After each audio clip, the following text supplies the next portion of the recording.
ดีไปดีครับสวัสดีครับ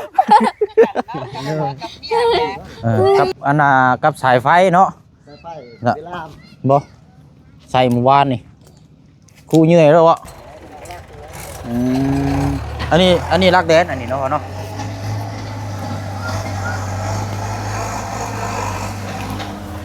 โอ้กุ๊กโอ้ยมันคือเข้าง่ายแท้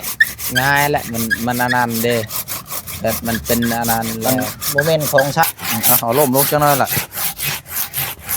ดับนุ่มมาเลยอักเลย ได้บ่พี่บ่ ดับเลย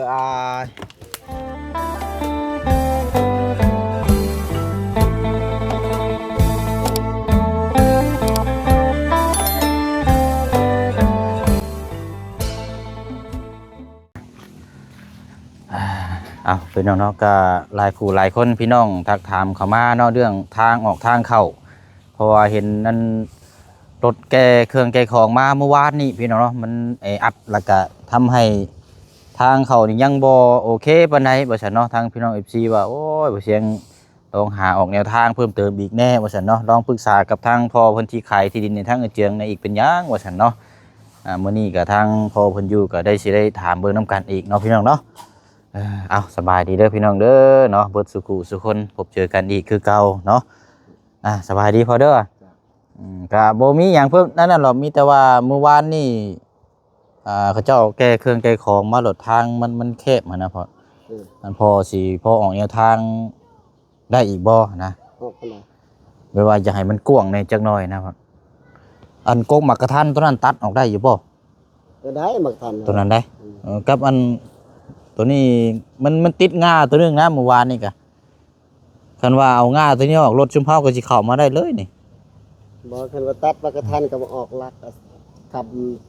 ทรายหันกัน เดี๋ยวเฮามาเบิ่งไปพร้อมมาเบิ่งพี่ก็ได้ คือจะได้มันซื่อเลยเด้ แน่น สิได้กัน มันติดตรงโกกหมักกระทันนั่นแหละพ่อ หมักทันตัดได้อยู่แล้ว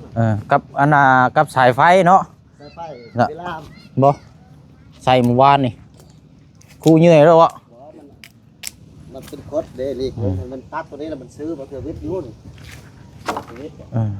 มาพี่ก็ได้ นี่ตัดได้ไว้ เอาออกได้เนาะ ได้ มาเดี๋ยวอันจะให้อาเจืองเอาด้วยทางสร้างมาตัดเลย สายไฟนี่ก็ออก อันว่าจังซี่พอนี่ได้บ่แม่นเอาออกเฮาสิแนวทางให้เจ้าเด้อสายไฟนี่เจ้าเอาลักตัวนี้น่ะมาพังพี่แล้วดึงสายไฟนี่ขึ้นดึงชูงเลยแล้วเจ้ายิงสายไฟใส่คือตัวเทิงพุ่นก็ได้ ก็ใส่มันสั้น บ่ก็ต่อเอาแล้วว่าเจ้าก็ว่าดึงไปเทิงพุ่นแล้วก็จังดึงลงมาพี่นะ แม้นคันต่อใหม่แต่ว่ามันสั้นน่ะนี่ หาสายไฟมาต่อเอาได้บ่ตัวนี้ได้ฉันบ่ได้บ่หาแนวมาต่อเอาใหม่พอเพราะว่าเพื่อไม่ใช่แหละไปมากก็เจ้ามาส่งเครื่องของเดี๋ยวนี้พี่น้องเพิ่นถามมาหลายนะอยากให้มัน โมบักนี่ก็ได้ปักตรงนี้เวลาไปกับกดนี่ไปพุ่น ซื้อสายมาต่อเอานั่นก็ซื้อสายมาต่ออะไรยิงผังลักอยู่เทิงพุ่นเดี๋ยวขึ้นไปเจเทิงพุ่นมันก็สิง่าย มันคือกันเวลาไปมันจะกดเอาอะไรแล้วกดเอาบุเป็นว่าเสียบไว้ตลอดเลย ตัวนี้ลักตัวนี้ก็เอามาพี่เนาะผังละพี่นะ มันสิพังไม้ก็ได้หลัง คันเอาตัวนี้ออกแล้วก็รับตัวนี้ก็ไล่ได้นี่โอเคแล้วเที่ยวนี่วานโหลดติดโดดยันใส่เสาเฮือนเจ้าหันก็บ่แม่นง่ายเจ้าก็บ่อยู่เห็นโอ้ยพี่น้อย อันนี้ตัดรถให้เราตัดรถ ตัดรถ เอาออกรถตัวนี้เนาะคันว่าเอาตัวนี้ออกนี่รถชุมเฮาก็สิเข้าไปได้อยู่เวลาแก้เครื่องแก้ของนะเนี่ยหาแนวทางออกซอยกันนะเดี๋ยวสิให้ทางเจียงมาอันนี้อันเขาเจ้ามาเฮ็ดหยังสรถหยังนั่นน่ะ สวนนี่จะปลูกมัน โอ้ไปเบิ่งก่อนไปเบิ่งจังน้อยก่อนสวนเจ้าบ่ อันนี้หลักนี่หลักมันอันสวน สวนไผล่ะ ส่วนคนข้าง ดินเขาปลูกมัน โอ้เนาะปรับปลูกมันเด้อบัดนี้เนาะไปยังมาเบิ่งก่อนจังหน่อย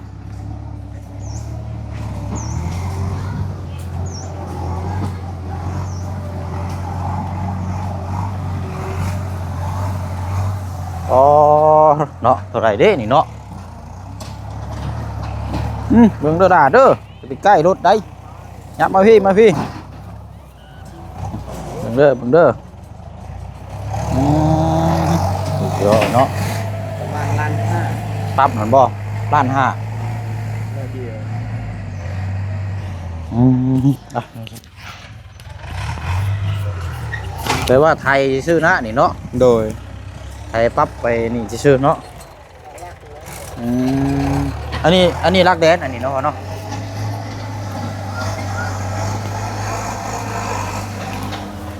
โอ้ก็กล้วยนี่เอาออกบ่ได้นี่เนาะ โดย ทำเอาแล้วก็สิปลูกมัน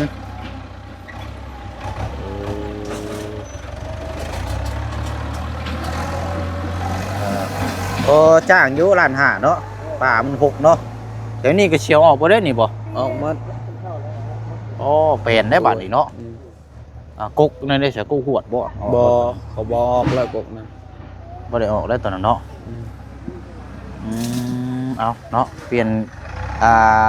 อาชีพเนาะจากอาชีพปลูกกล้วยแล้วก็มาอันนี้พี่น้อยมาเปลี่ยนปลูกมันเนาะ โดย ข้างบ้านเนาะว่าบัดนี้เฮาย่างไปเบิ่งพุ่นแล้วพี่น้อยเอาเลื่อยมาตัดตอนนั้นออกก่อนเดี๋ยวทางเจืองเนาะทางน้องสอนก็นี่แหละพี่น้อยจับกล้องให้อยู่ไปนะเดี๋ยวไปต่อกันอยู่พุ่นกันก็ได้เนาะ โดยเอ็ดเลย เอาทางน้องสอนเนาะ สบายดี เป็นจังไดอันมันไปขุดแล้วบ่มื้อใด มื้อนี้พักก่อนแบบพอให้อยู่เฮือนก่อน เอาแห้งเอากายก่อนเนาะ โดยมื้อจึงตัด ยับ ต่ ลู อก ยับลูกเด้อ เอ็ดเลยให้เอาเจืองเอาด้วยมาตัดอันนี้ออกเนาะทางพอเพิ่นมันติดน้ำตัวนี้แหละ โดย แต่เฮาตัดตัวนี้ทางนี่ก็สิง่ายเลยพี่น้อง แล้ว ง่ายอยู่ด ฮ อ อก ดพุ่นเลย สะดวกสบายอยู่ดอก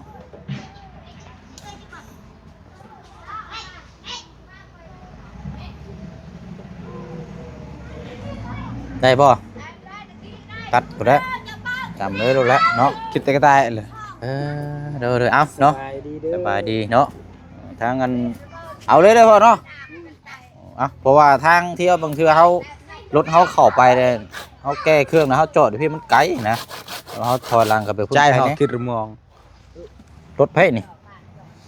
บ่ไรเนาะ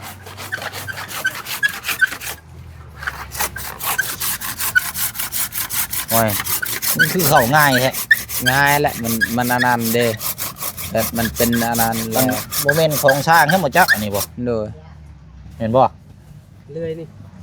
ของเขาเอง ของ เราเฮ็ดใหม่ โอ้สร้างเพิ่นเฮ็ดให้พอแล้วใช่เนาะอยู่กับคนสร้าง โดย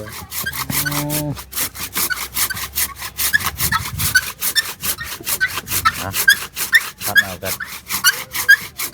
ดูแล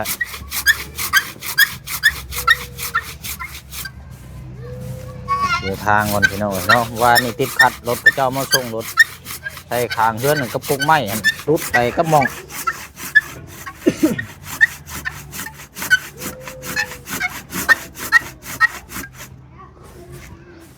เอาใจเย็นๆเนาะ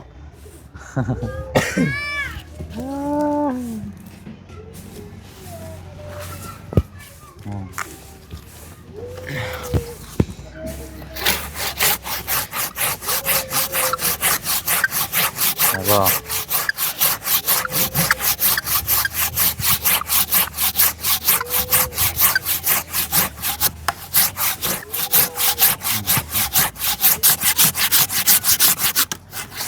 เอาเรียบร้อย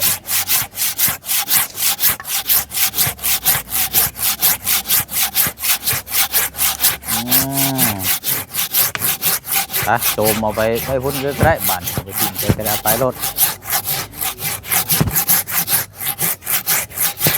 ไปอยู่ไม่มันอ่อนเนาะเอาล่มลงจังเลยล่ะ ดับน้ำมาได้ละอักเลย ได้ป่ะพี่ป่ะ ดับเลยกรุงเทพบ่ เลยเอาหัวอะไร เข้ามาอย่างเงี้ยดิบเลย เจ้า อะไรได้วันนี้เนาะคือวันนี้ เอารถเข้าไปนี่ได้อยู่บัดนี่เอาละปลั๊กไฟก็เห็นลักอยู่นี้พอพังลักอยู่นี้ม้วนไว้นี้คันว่าเวลาสิเสียบก็ดึงไปพุ่นก็ได้คันว่าสายไฟเจ้าบ่ถึงคันเจ้าบ่ต่อไม้ก็เป็นแบบนี้ก็ได้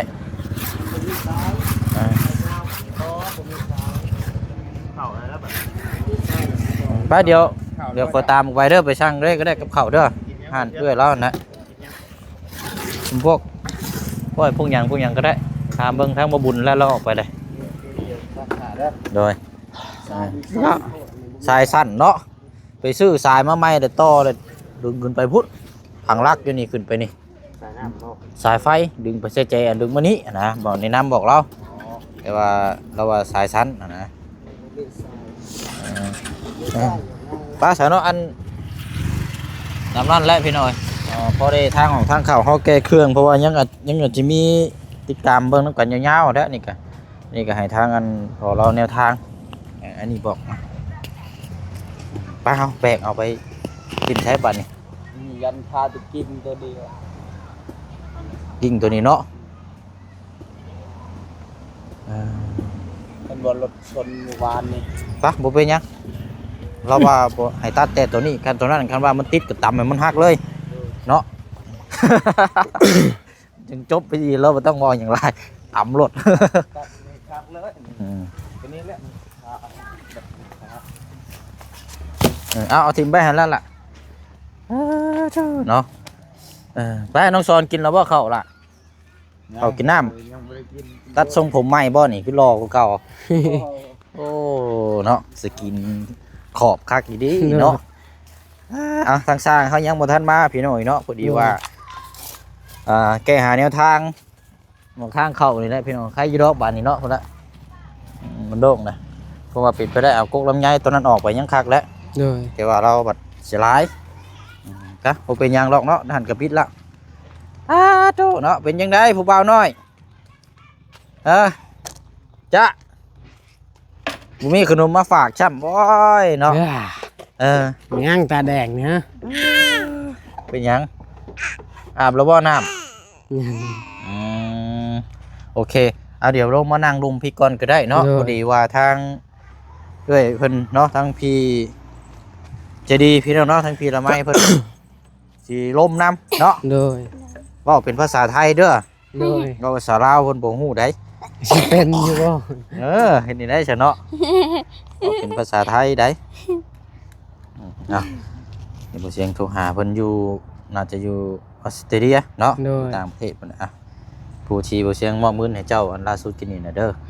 มีทางเอ้ยเพิ่นหากะพักเวียก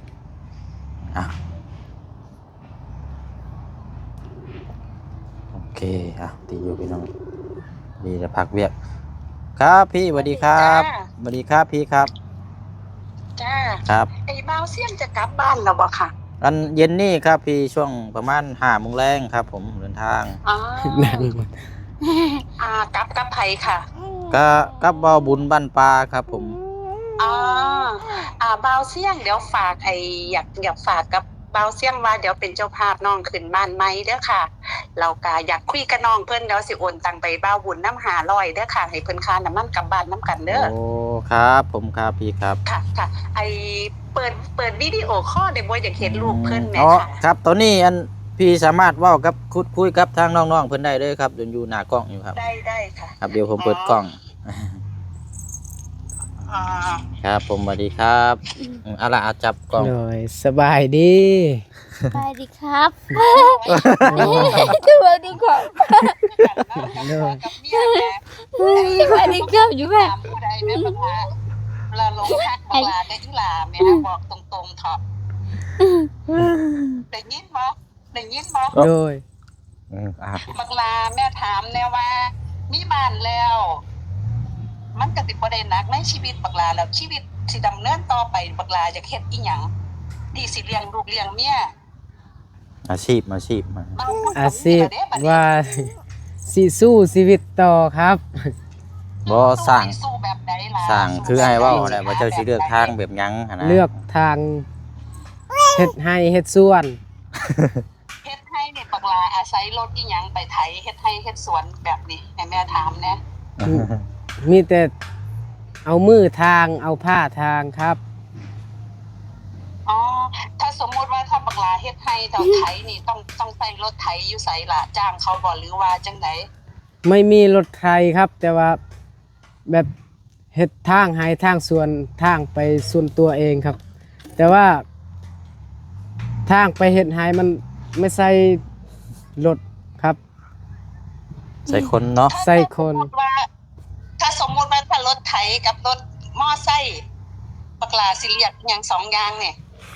ที่สิไปใส่การดำรงชีวิตหาเลี้ยงลูกเลี้ยงเต้า อาชีพ เก็บ มัน เงิ นะ นขึ้นมาเพื่อได้กินในใส่รับจ้าง รถจักรนี่ก็เจ้าธนัด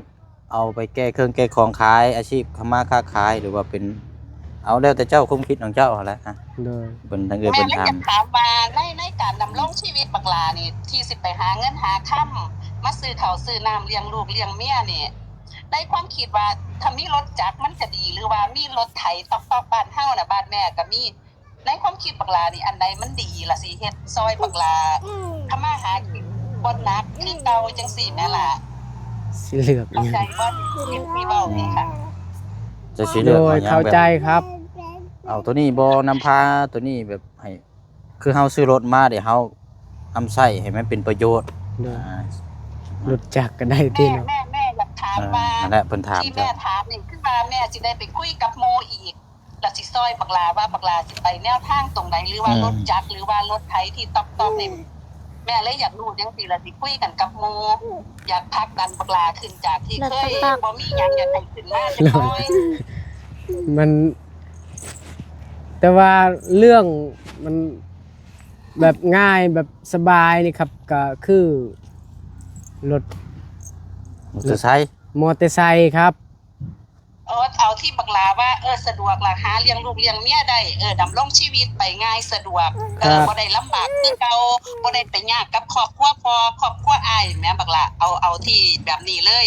คือบักลาออกบ้านมาเป็นบ้านเจ้าของแล้วทุกอย่างคือบักลาตัดสินใจได้บ่ต้องว่าไปถามพ่อถามหยังเฮาก็ต้องปรึกษาพ่อแม่เฮาเป็นบางเรื่อง แต่เฮามาอยู่จุดของเฮาแล้วเฮาต้องดำรงชีวิตของเฮาตัดสินใจเอง แม่นนั่นแหละ คิด ทาง เอ เพิ่ ง น ใน น่ะ บาทเนี่ยเงินทุกบาทที่บักลามีไผสิมาจับมาบ่ายบักลาก็ต้องคิด แบบนี้เด้ต้องดำรงชีวิตด้วยตัวเองกับเมียได้บักลาบัดนี้พวกแม่ก็เลยกับโมนี่ก็เลยอยากดึงบักลาว่าถามบักลาว่าอยากได้อีหยังรถจักรหรือว่ารถไถสิพยายามพากันดึงบักลาซอยบักลาให้ได้ในตรงนี้นะให้ขึ้นบ้านแล้ว แม่จะประสานกับบ่าวเสียงค่ะ ครับรถมอเตอร์ไซค์ก็ได้ครับ แต่ว่ารถมอเตอร์ไซค์มัน แม่ก็สิได้ ไปแก้เครื่องของครับมันใช้งานได้ครับ แม่ แล้วบัดนี้เดี๋ยวแม่สิประสานกับบ่าวเสียงดอกว่ารุ่นไหนที่เอาไปใส่ในผู้ในผาในการใส่งานเดี๋ยวสิปรึกษากับบ่าวเสียง ครับ แล้วบัดนี้จะถามบ่าวเสียงว่ามื้อใดขึ้นบ้านใหม่แม่สิเป็นเจ้าภาพให้เด้อกับหมู่ ครับ ครับแม่ พวกของกินของอยากอีหยังจังซี่ ครับ เดี๋ยวแม่จะโอนตังไปให้บ่าวเสียงให้เพิ่นดำเนินการให้ค่ะ ครับ แล้วก็เรื่องรถจะให้บ่าวเสียงเบิ่งให้ว่าใส่จังไดไปจังไดงบมันหลายปานใดเราพร้อมตอนใดสิให้ซื้อตอนใดเดี๋ยวแม่สิโอนตังไปไว้กับบ่าวเสียงให้เพิ่นเฮ็ดให้เด้อ ครับ ให้ฮักให้แพงกันเด้ออีหล่ะ ครับแม่ครับ โตก็เป็นตะโหอยู่ดอกโหเยอะ ครับขอบคุณครับแม่ ตามไผแม่บ่เคยซอยไผเด้เว้าตรงๆ ครับ มาเบิ่งคลิปนี้นะกดติดตามบ่าวเสียงนี่ล่ะกับบ่าวบุญเพราะว่ามักโตมีความอดทนใจเย็นนอบน้อมถ่อมตนแม่บักล่ะ ครับ นอบน้อมถ่อมตนคือดีที่สุด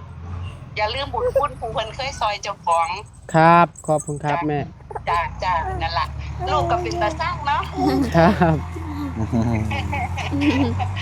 แม่ส่งไปให้พันหนึงนั่นก็คือเอาไว้กินไว้ใส่เด้อบักล่ะกับลูกกับเมียเด้อ ครับขอบคุณแม่หลายๆครับ จ้าแม่ก็สิพยายามซอยไปเรื่อยๆล่ะ ครับ เท่าที่ แม่ ซอยได้เด้อจ้า ครับ จ้าเอาอยู่ดีสำบายเด้อล่ะ ได้ครับ ให้ สบาย ดีทั้ง ทุกอย่างทุกอย่างก็อย่าทิ้งกันเด้อ ครับสบายดีครับแม่ สบายดีครับ สวัสดีครับ สวัสดีครับแม่ คุยกับบ่าวเสียงไว้ล่ะ ครับ จ้า ครับข บ๊า อย บ บาย คุณค เนาะ รับแม่ ขอบคุณครับ ครับ เนาะก็ ทางแม่เพิ่นโทรมาพูดมาคุยเนาะก็ถือว่าเป็นข่าวดีในล่วงหน้า โดย เนาะสำหรับทางบ้านเฮือนซ่านนี่แหละพี่น้องเนาะเพิ่นก็ยังมีส่วนร่วมนํเนาะว่าสิเป็นอาหารการกินการอยู่ โดย แล้วก็เป็นของรางวัลเนาะ โดย เพิ่นก็ได้พูดได้คุยแต่ว่าอันนี้ก็ยังบ่100%แต่ว่าเพิ่นก็อยากล้มน้ำเนาะถ้ามันเป็นจริงเพิ่นเลยเฮาจังฮู้ว่า100%เนาะยังก็แล้วแต่พี่น้องเอ้ยเอาก็ยินดีนำไว้ล่วงหน้าเนาะถือว่าของขวัญปีใหม่หรือว่าหลังใหม่ก็ดีเบิดนั่นแหละเนาะ โดย โอ้ยเอานั่นแหละพี่น้องเอ้ยเนาะก็มีแต่แนวพบแนวสิ่งดีๆเข้ามาในชีวิตกันในครอบครัวเห็นบ่คือเพิ่นโทรมาหาปุ๊บนี่ก็บ่มีไผหรอกโทรมานี่สิมาให้มาลา โดย มีแต่โทรมาปรับมีแต่ให้คำแนะนำสร้างอาชีพในครอบครัว โดย มีพื้นฐานแล้วนี่มีเฮือนมีซานแล้วนี่อนาคตต่อไปนี่วางแผนว่าสิเฮ็ดหยังนะ โดย เพิ่นก็ถามคือเอาง่ายๆคือถามเพื่อความที่เฮาอยากเป็นเนาะ โดย แบบเดียวก็ไม่แนะนำมาแหละมันก็แบบเดียวกันเบิดนั่นแหละคือว่าเฮาตัวใดที่เฮาเท่านั้นเฮาก็เฮ็ด โดย ที่จะสร้างอาชีพที่จะสร้างในครอบครัวเฮามีอยู่มีกิน โดย เพราะว่าฐานมีเด้อเด้คือเรื่องเฮือนซ่านนี่ถือว่าโอเคแล้วบัดนี้เนาะบ่ให้ยากมีแต่เฮาสร้างอาชีพเฮาจับมือกันสู่กินบัดนี้เนาะ โดย มันดีกว่าเก่านั่นแหละเหมือนว่าได้ตัวนี้ปั๊บมันยังสิหนักกว่าเก่าอีกมันเฮาต้องเพิ่มเลเวลขึ้นได้เนาะตั้งมุกตั้งใจกูนี้นะให้เพิ่นผู้เพิ่นซอยให้ผู้เพิ่นเบิ่งเพิ่นแยงหรือว่าอ้ายแล้วก็ทางทีมงานมาเยี่ยมมายามยามนี้หรือว่าอนาคตข้างหน้าเนาะมื้อวันตะวันมาเห็นยามไหนโอ้มีการเปลี่ยนแปลงโอ้เท่านี่คักๆมีการพัฒนาในครอบในครัวดีให้ผู้เพิ่นทำไปชมนะเพิ่นติดตามนะเพิ่นดีใจนะผู้เพิ่นซอยเนาะอันนี้ก็ถือว่าเป็นเรื่องราวดีๆเนาะมื้อนี้กับพี่น้องเอ้ยเว้าไปเว้ามาท้องก็ห้อง โดย ก็อยากได้ยังบ่ทันได้กินข้าวเช้าซับเนาะ โดย สิไปกินข้าวก่อนเพื่อเร็วสิเข้ามาเบิ่งอีกรอบนึงเนาะ โดย เข้ามาเบิ่งทั้งช่างติดตามตัวนี้ระเบียบตัวนี้พี่น้องเนาะเนาะอย่างก็ตามแต่เนาะถ้าว่ามันเป็นจริงแล้วก็จังเป็นจริงเนาะ โดย มีแต่ว่าเฮาก็เนี่ยแหละดีใจนํเนาะ โดย โอเคไปนั่นแหละพี่น้องจังว่าจังคุยนำกันเนาะโอ้ยตลกแน่พี่น้องเนาะทางน้องฮังเนาะครั้งแรกได้นี่เนาะ โดยครั้งแรกที่ได้โทรแม่เพิ่น ครั้งแรกที่เราเว่าเป็นภาษาไทยพี่น้องทางนี้ก็สวัสดีครับเว้ยตะกี้ดิ เอาไปหน่อยตึกจังเอาไปหน่อยจะไปจะลุก ถ้าเป็นภาษาไทยนั่นถ้าเป็นผู้หญิงเนี่ยเพิ่นสิว่าสวัสดีจ้าประมาณนี้คำว่าจ้านี่คือผู้หญิงสวัสดีครับครับนี่คือผู้ชายมันจิตเด้ โอเคมาเนาะจังว่าจังคุยนํกันเนาะเอา สบายดี สบายดี โอ้ยไปหาละพี่น้อยเนาะไปน้องสอนเฮาวันนี้แยกย้ายเนาะกินข้าวกินน้ำก่อนพุ่นละเดี๋ยวจังเข้ามาพูดมาคุยเบิ่งน้ำกันอีกเนาะเดี๋ยวทางพี่น้องเนาะอันนี้ก็ทางพี่ใจดีเนาะเพิ่นอยู่อุร้อนแต่ว่าเพิ่นอยู่ทางต่างประเทศพี่น้องเนาะตามที่เพิ่นคุยกับบ่เสียงเพิ่นซอยเนาะเพิ่นอยากเป็นสภาพอาหารการกินก็อะไรพี่น้องเนาะขอบใจขอบคุณทางแม่หลายๆเนาะไว้ดวงหน้าพี่น้องเนาะพุ่นละมื้อดีมื้องามเนาะเดี๋ยว